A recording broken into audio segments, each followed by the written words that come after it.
आंधी तूफान का मौसम था और ठंडी इतनी ज़्यादा पड़ रही थी कि रात में बहुत तेज हवा चलती थी। अरे बाप रे, इतनी तेज हवा चल रही है। अगर आज जिंदा बच गया तो समझ लो कल ये जंगल ही छोड़कर भाग जाऊंगा। इतना कहकर जब सोने की कोशिश करने लगता है, उधर तोते को भी बहुत तेज ठंड लगती है और तोता कहता है, आज हर बस इस जंगल में रहूंगा और कल ये जंगल छोड़कर चला जाऊंगा।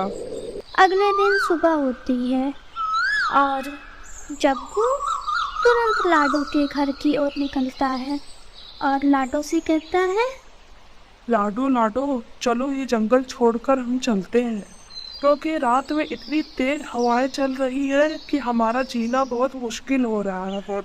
थोड़ी ही देर बाद वहाँ पर कबूतर भैया और तोता रानी चले आते हैं।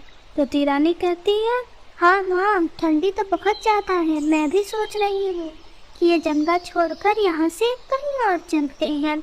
लाडो चिड़िया बहुत समझदार थी। वह कहती है, तुम लोग सही कह रहे हो, यह मौसम हमारे अनुकूल नहीं है। चलो हम पहाड़ों पर चलते हैं और वहीं पर अब अपना गुजर बसर करेंगे और अब हमें बाद में करके अपना समय और जाया नहीं करना चाहिए। हमें तुरंत यहाँ से निकलने की तैयारी करनी चाहिए। और सभी पक्षी साथ में उड़ने लगते हैं। उड़ते उड़ते सभी आधे रास्ते पहुँचते हैं और सभी को प्यास लग जाती है। इस पर जग्गू कौवा बोला, चलो ना लाडो, हम पानी और खाना खा लेते हैं क्योंकि हमें बहुत तेज प्यास लगी है। लाडो भी कहती है, हाँ, हमने तो आधा रास्ता पूरा कर लिया है। चलो अभी हम यहाँ पर कुछ खाने की व्यवस्था करते हैं। सभी लोग इधर उधर फैल जाओ और यहीं पर 1 घंटे बाद खाना लेकर मिलना। सभी अनाज की खोज में निकल पड़ते हैं। जग्गू को कुछ मकई के दाने मिलते हैं और वह सोचता है, मैं इससे अपने दोस्तों का पेट भरूं या अपना पेट भरूं। मैं काम करता हूँ कि सारे दाने यहीं खा लेता हूँ। अगर मेरा पेट भर गया तब तो मैं दाने अपने दोस्तों को दूंगा, वरना मैं ही सारे खा जाऊंगा। और उधर कबूतर भी अनाज खोजने के लिए जाता है और कबूतर को कुछ धान मिलते हैं और वह उन धान के अनाज को लेकर उसी जगह आ जाता है। लाडो को कुछ नहीं मिलता है और लाडो वहाँ आती है और कहती है, मुझे तो कुछ नहीं मिला। इस पर कबूतर बोला, आप लोग चिंता ना करें, मुझे ये अनाज के दाने मिले हैं और इसी से हम सभी मिल बांट कर खा लेंगे। कालू कहता है, हाँ हाँ, तुम ठीक ही कहते हो भैया, मुझे भी कुछ नहीं मिला। चलो चलो इसी को बांट कर खा लेते हैं। और सभी खाकर फिर वहाँ से निकलते हैं और आधे रास्ते पहुँचते हैं कि शाम होने लगती है। और अब लाडो कहती है, रात में हमारा इस सुनसान जंगल में उड़ना ठीक नहीं होगा, क्योंकि पता नहीं किस तरीके के खूंखार पक्षी हमें रास्ते में मिल जाए। चलो आज रात हम यहीं रुक जाते हैं। और सभी रात में एक पेड़ के नीचे बात करते हुए अपना समय व्यतीत करते हैं। अगले दिन सुबह होती है और सभी पक्षी फिर से अपनी उड़ान भरते हैं और वे उड़ते उड़ते पहाड़ों वाले जंगलों में पहुंच जाते हैं। सभी बहुत खुश होते हैं और जग्गू से कहा जाता है, जग्गू तुम जाओ और खाने की व्यवस्था करो, तब तक हम सब एक छोटा सा घर बनाते हैं। और जग्गू खाने की तलाश में निकल पड़ता है। उधर लाडो, कबूतर और तोता भैया सभी मिलकर घर बनाने लगते हैं और जग्गू को रास्ते में एक घर नजर आता है। जग्गू कहता है, लगता है यह घर खाली है, अब मैं यहीं रहूंगा और उन सबों के साथ उनके घर में नहीं रहूंगा। और जग्गू वहीं घर के बाहर बैठा था। अब शाम होने लगती है और लाडो कहती है, जग्गू अभी तक नहीं आया, जाओ कबूतर भैया उसे खोज कर ले आओ। और कबूतर जग्गू को खोजने के लिए निकल पड़ता है तो वह देखता है कि कबूतर एक पेड़ के नीचे बैठा है। और वह जग्गू से कहता है, जग्गू तुम इस पेड़ के नीचे क्या कर रहे हो? चलो यहाँ से, क्या तुमने अनाज की खोज नहीं की? इस पर जब वो बोला, मैं कुछ नहीं जानता, तुम लोग जाओ और अपनी अनाज की खोज करो, मैं तुम लोगों के साथ नहीं रहूंगा।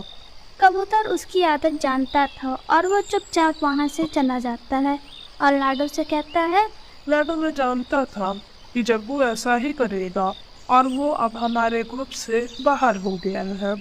रात हो जाती है और सभी पक्षी अपने अपने घोंसले में चले जाते हैं।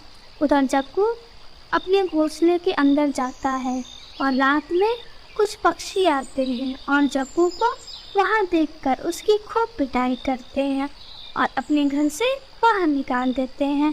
बेचारा जग्गू अब करेगी तो क्या करे, और वह शर्म के मारे लाडो के घर के बाहर जाता है और वहाँ भी बारिश होने लगती है। चुपचाप वह वहीं बैठकर सुबह होने का इंतजार करने। लाडो लाडो, मेरी शादी करा दो, अब मेरी उम्र भी निकलती चल रही है और मैं अब थोड़ा बूढ़े होने का जा रहा हूँ। अब मैं आपकी शादी इस उम्र में किससे कराऊं? क्यों ना आप अपने लिए खुद ही एक कौन ढूंढ लीजिए। इस पर लाडो कौन बोला, ना ना, मैं किसी कौवे से शादी नहीं करूँगा। मुझे तो एक चढ़िया चाहिए जो दिखने में बहुत खूबसूरत हो। और मैं उसी से शादी करूँगा। इस पर लाडो बोली, ठीक है, मैं कुछ करती हूँ और मैं अपने दोस्तों से ये बात कहूँगी। इतना कहकर लाडो चिड़िया नदी किनारे पानी पीने चली जाती है। तभी थोड़ी देर बाद सुंदरी चिड़िया भी वहाँ पर पानी पीने आती है और कहती है, लाडो, बहुत दिन बाद तुमसे मुलाकात हुई, तुम कहाँ थी? इस पर लाडो बोली, मैं तुम्हें क्या बताऊँ बहन, हमारे जंगल में एक कालू कौवा है, उसकी शादी करानी है और हम उसके लिए एक जवान ढूंढ रहे हैं, लेकिन वह दूल्हा भी हो चुका है। यह सुनकर सुंदरी चिड़िया बोली, तुम चिंता ना करो, मेरी एक मौसी है जिसका नाम रानी है, उन्हें भी शादी करनी है, तो मैं हम इन दोनों की शादी करा देते हैं, जिससे कि हमारी दोस्ती और गहरी हो जाएगी। और अब लाडो भी खुश हो जाती है। सुंदरी बोली, चलो तुम मेरी रानी मौसी से मिल लो। और लाडो चिड़िया और उसकी दोस्त सुंदरी चिड़िया दोनों रानी चिड़िया से मिलने के लिए निकल पड़ती हैं और दोनों रानी के घर जाते हैं।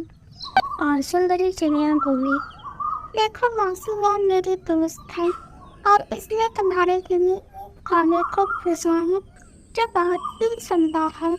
मैं सुनकर रानी चिड़िया बोली, ठीक है, लेकिन तुम्हें ना, यह सुनकर लाडो बोली, हाँ हाँ, वो पढ़ा लिखा है और हमारे जंगल में सबसे पढ़ा लिखा कालू कौवा ये है।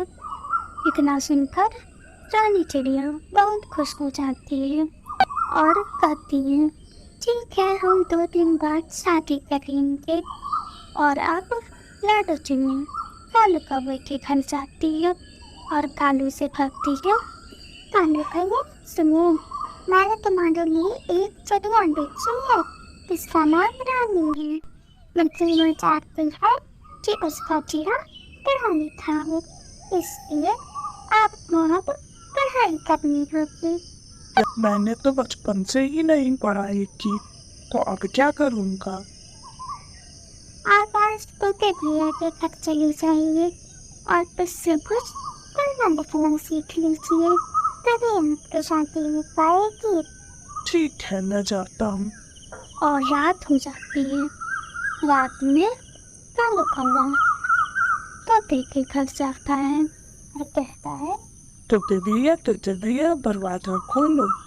तोता दरवाजा खोलता है और कहता है, इतनी रात को क्या काम था कालू?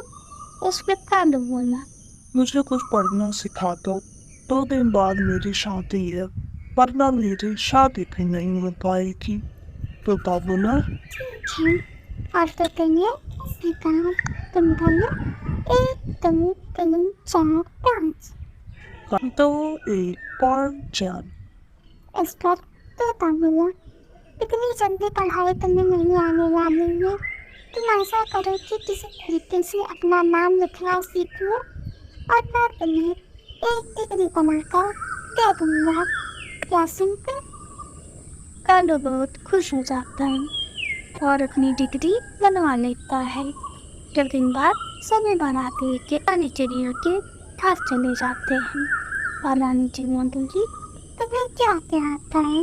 इस पर कालू बोला, मुझे पूरी गिनती आती है। रानी चिड़िया ने बोला, सुनाओ। कालू ने बोली 1 2 3 4 5। इस पर रानी बोली, ठीक है, अब अपनी डिग्री दिखाओ। लाडो तुरंत उसे उसकी डिग्री देती है और कहती है, जो भी डिग्री है। इस पर रानी चिड़िया बोली, क्या नकली डिग्री तो नहीं है? कालू बोला, नहीं, ये हमारे गांव के तोते ने बना करती है। और इस पर लाडो बोली, अगर आपको भरोसा नहीं है तो हम तोते को बुला लेते हैं। और वहाँ पर तोते को बुलाया जाता है। जब तोता आता है तो कहता है, अरे ये तो वही चिड़िया है जिसे मैंने अभी 3 दिन पहले इस डिग्री बना कर दी है। बोली, नकली, ये यहाँ क्या कर रही है? इस पर लाडो बोली, इसी चिड़िया से हमारे कालू की शादी होने वाली है। क्या सुनकर सभी हंसने लगते हैं और दोनों चिड़िया मिल जाती है और दोनों शादी कर सकते हैं।